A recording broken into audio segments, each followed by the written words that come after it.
അപ്പൊ നമ്മളെ കണിക്കുന്ന കാര്യങ്ങളൊക്കെ കെട്ടി കഴിഞ്ഞ് നമ്മൾ കൂട്ടുകാരന്റെ വീട്ടിൽ പടക്കം പൊട്ടിക്കാൻ വന്നിട്ടുണ്ട്. ഇത് കണ്ട ഒത്തിരി പടക്കങ്ങളുണ്ട് കണ്ടില്ലേ. അപ്പൊ ഇതൊക്കെ നമ്മളൊന്ന് പൊട്ടിക്കാൻ പോകാം. മേലെ പോയി പൊട്ടിക്കണ അമുട്ട് ഇതാ മത്തപ്പൂ അങ്ങനെ ഓലപ്പടക്കം എല്ലാം പലതരം. ഒരു പെട്ടി നിറയെ തന്നെ നമുക്ക് വിഷു ആഘോഷിക്കാനുള്ള പടക്കമുണ്ട്, ഒരു പെട്ടി നിറയെ. അപ്പൊ നമ്മളിന്ന് തകർക്കാൻ പോവാണ്.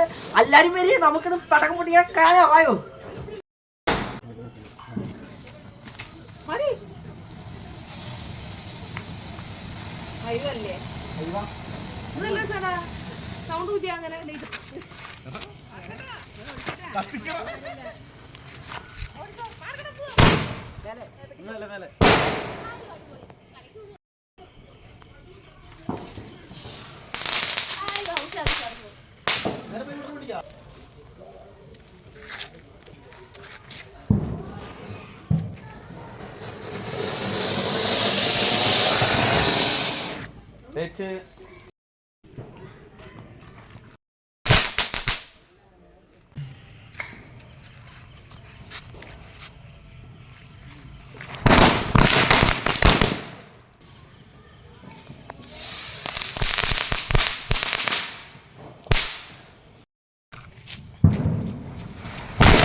foto.